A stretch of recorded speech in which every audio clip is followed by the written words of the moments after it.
Hey, welcome to the Wealth Agenda. I am your host and financial coach, Tania Brielle Mabry.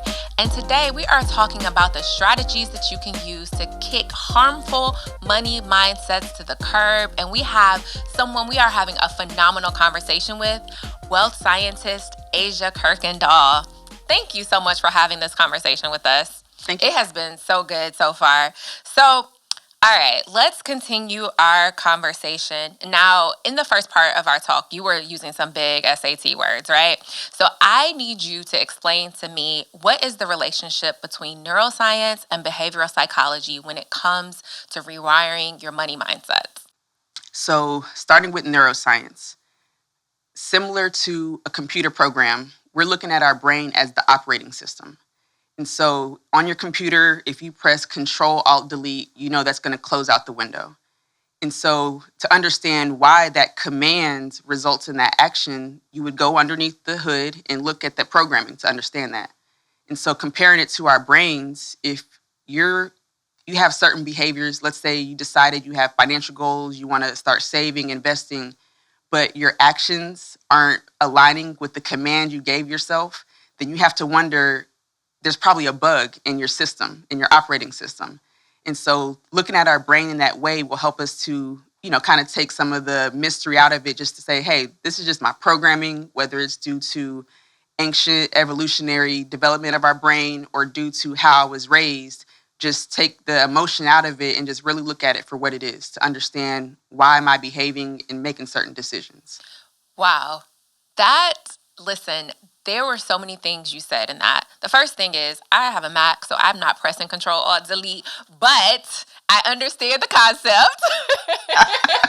But the fact that we have default programming, right? And that default programming influences our behavior, and there is a connection between that neuroscience and that behavioral psychology is so, so important. Now, one of the things you talked about earlier too was financial anxiety. So for someone who may be facing financial anxiety, and there's a lot going on in our world right now, and so I know this may be something that a lot of people are facing, what is an initial step they can take to work on that?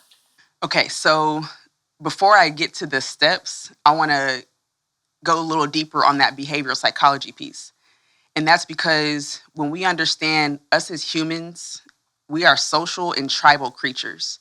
And why this is relevant to the money conversation, because back when they were hunters and gatherers, being a part of your tribe and your social circle, that meant you could survive and live. If at any point you got kicked out of your tribe, that was your threat of death. And so even though in our modern society, we don't have those same threats of death when we're not accepted or not fitting in with our social circles, our brain still wants us to fit in. And so sometimes that means we're spending and doing certain things that may not align with our personal goals just to fit in. And so when we understand that, you talk about the steps you could take to deal with that anxiety from getting kicked out of your tribe or anxiety of not having enough. I'm going to give you 2 steps. So number 1 is immersion. And you can say the hood way, but immersion. We started from the bottom, now we here. It could be immersion and now immersion. Yes, go ahead. But you know what I meant, though. Yes, go ahead. And the reason I say start there is because, again, as humans with our brains, sometimes we just fear the unknown. Simply, if it's unfamiliar to us, then our brain registers that as unsafe. And when it comes to money, immersion looks like reading the terminology, watching some podcasts, reading books, just any general education that you can just to surround yourself around it to just get introduced to the idea. And even if you don't pick up on all the topics and the concepts right away, you're at least starting to get that input in your brain to update your system. And the reason why that's important, because as adults, I feel like we kind of shy away from being a newbie or learning something new again. And so if we just start with the idea that it's okay to not know something, it's okay to be at the ground level, kindergarten level, then you could just take the stress of not knowing or the stress of being unfamiliar and just dive right in and just learn everything you can about it. And then the second step is have fun. We took some of the seriousness out of it, have fun with it. Instead of going to your dining room table to go sit and write your budget out, maybe go to the park or something. Part of our brain is called the reticular activating system. And this part of our brain is responsible for creating new subconscious beliefs and new programming. And we understand that when you have a heightened emotional event or a heightened charge, a highly charged event, your reticular activating system registers this as more important. And so emotions could be a happy time or a sad time. So you can go out to the park, do a couple cartwheels, or put your favorite music on, do a few dance moves to get yourself in that emotional state, and then get into the numbers. Because again, helping the brain to be more open and receive this programming, we're using all the tools that we can get. That is phenomenal. In the first part of our interview, you took us back to the 1900s, which I realized was you and me. Okay. All right. Millennials, we the 1900s. And then you took us all the way back to like our ancestral, to our fight or flight, and realizing that there are things that we need to do to reprogram the neurotransmitters in our brain as it relates to money to relieve that financial anxiety. And you gave two really good points. One, immersion. The more familiar you are with something, the more comfortable it's going to be. So learn so that you can lower your financial anxiety. And the second thing is have fun, right? So my husband and I, we were laughing the other week because we hadn't done our goals yet for the year.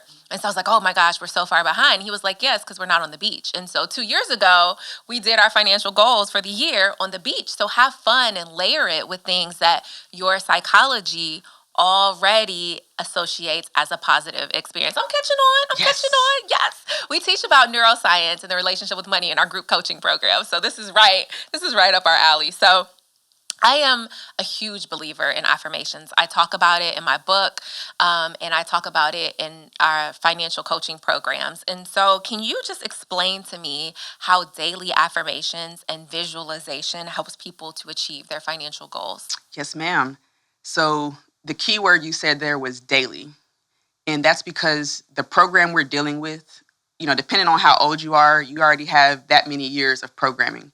We just went back to generations and ancestors ago. And so you have even more programming than when you got here. And so if we didn't get here overnight with the default program we have, then we're going to need to go overdrive to create our new programming and our new beliefs that we're designing that's actually going to allow us to reach our financial goals. And so daily affirmations is important because we want to make sure that we're not just allowing that default programming to keep coming up and taking space over when we know we want to do different. And then the second piece is the visualization. So this is where the quantum wealth theory, I really feel like it sets itself apart from traditional financial education because there's this concept we call the North Star vision. And essentially, the science of visualization is what we're talking about here. Every single person is unique. We all have unique experiences and we all have unique goals and desires. And so when an advisor puts a financial plan in front of you, what is that? Is that the American dream? Like, how do they know what you truly want? And so this North Star vision, it's 5 years into the future. Only you can know what you truly desire. And so we paint this picture, this North Star vision, using all 5 senses. We're very vivid with the details. What do you smell? What do you hear? What do you taste? What do you feel? What do you see?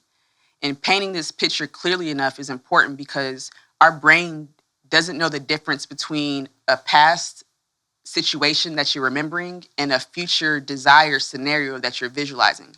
And so we understand our brain registers both of those in the same way, then we can hack this system and spend more time visualizing and feeling that feeling, pulling that energy from the future to now, and ultimately that pleasant anticipation you have about your ideal lifestyle, that's what's going to drive you and motivate you day to day to actually change your behavior and do what's going to align you to that future vision. I love that. And one word, a term that you've used a few times, default programming.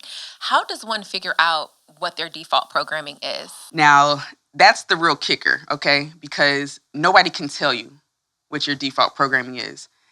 I do know there are certain brain reading machines like EKG stuff where they could put it on and maybe can help you out. But ultimately, unless you have that, it's going to take some self-reflection, you asking yourself some questions, maybe talking with some family members or somebody who maybe had similar experiences and just kind of reflect, on how you think and feel and believe and really just going through that journey. It's not some answer somebody could just give you. for me, it took me a few years of this process. Like now, I've put some of the strategies I learned, some of the questions that helped me to really discover that. But it's really a self-discovery journey that's going to require you to calm yourself down, not get stressed out, and just allow yourself to be in the space to figure that out. And it might not be easy, but it's definitely worth it, if you ask me. Yeah, one of the things that I always tell people is that sometimes our default programming comes through culture, right? And the things that we learned growing up. So I'm gonna put you on the spot here real quick, and you tell me we don't know if this is gonna work or not. But when someone says, "Don't pick up that phone," that's a bill collector. Exactly. That's where our default programming comes from, right? Where we are taught to avoid money, not to address money. And so sometimes it's the lessons we learn hearing in our own households, it's our culture. So many of those things play into our default programming. And until you do the work, answer the questions, get into a workbook like Quantum Wealth Theory or Modern Wealth Blueprint, then you won't know what those things are. But then you go through life every single day using that programming to make those decisions. Yeah, it's so important. You got to peel those layers back. Got to peel it back. Right? And then write new affirmations. That's the other thing is that I always tell people is that write down the old affirmations and then write down the new one. What are you replacing it with, right? When you're renewing your mind, like what does that even look like? So this gets me all riled up. So what is one of the biggest misconceptions that people have about wealth? The biggest misconception that you need more money to start or that you need money to start. And the reason why that's a misconception is we talked about it earlier. People don't really want money or green paper. They want experiences or feelings. And so when you realize that you have more than just this fiat currency you can spend to reach your desired lifestyle, we're talking about time, attention, energy, and focus. And if you ever wonder why they say pay attention, or if you wonder why Facebook and Instagram are free for us to use, but these corporations and these advertisers will spend millions and billions of dollars to put their ads and products in front of our faces, that's because they understand the value of our attention. And again, if we know we want a feeling or experience, not money, we define that feeling or experience we want, and you can find different ways to get there, and you don't always need money to get it. Now that's a real hack, right? That is such a great hack because wealth is not always, like you said, just currency. It's freedom, it's peace, it's joy. Those are things that bring the true wealth. So when it comes to money mindsets, I think a lot of times people underestimate how important it is. I was recently asked to be a speaker for a corporate conference.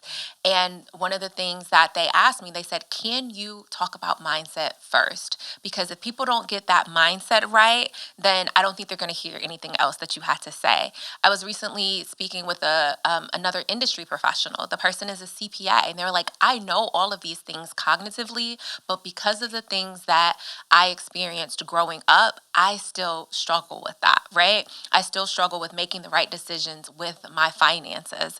And so it does take that work of realizing, okay, I need to reprogram my money mindset. But once somebody has done that work, we're not underestimating how difficult it can be, right? But once somebody has done that work, what should they do after that? Okay, so we've done the work, we've addressed our default programming, we've done the work, we've painted our unique desired lifestyle. Now, the next piece is, unless you're savvy as a financial planner, it's likely that you're probably going to need an advisor or a coach, because the next step is, how do I get from point A to point B? You're going to need a roadmap or a plan to get there. And so an advisor or a coach is going to help you build that strategy to get you to where you want to go. And the difference between you and somebody else who has not done the work yet is you're going to come to that advisor with your unique North Star vision and say, hey, this is what I want. And they're going to be able to get you a custom strategy, as opposed to somebody else who hasn't done this internal work yet. They're going to sit in front of that advisor. They may push out that cookie cutter American dream plan. And not only may they have limiting beliefs that prevent them from taking the advice of that advisor, but they may not even be motivated to even change their behavior because they don't care about that cookie cutter American dream. That's so good. We need to go out. You go out, you get their mindsets together, you send them to me because, y'all, I'm a financial coach, all right? So once you have your mindsets together or in tandem while you're getting that mindset together, work with that financial coach. I ain't pay her to say that, y'all. That's just good advice, okay? You need a financial coach and you need your mindsets together. So quantum wealth theory, financial coaching, it's an amazing tag team. No, this has been so, so good. Listen, you have such a transformative perspective when it comes to wealth psychology, Asia. Keep doing this work. It is so important. People need to hear this message. Thank you so, so much for being a guest on our show today. For our amazing audience, thank you so much for joining us. Listen, we are bringing you powerful insights on money management and financial wealth building. Please make sure that you subscribe to the Wealth Agenda. This has been our extended interview. Make sure that you guys keep going out there building, keep growing, and get rid of your raggedy money mindsets. Have a good one.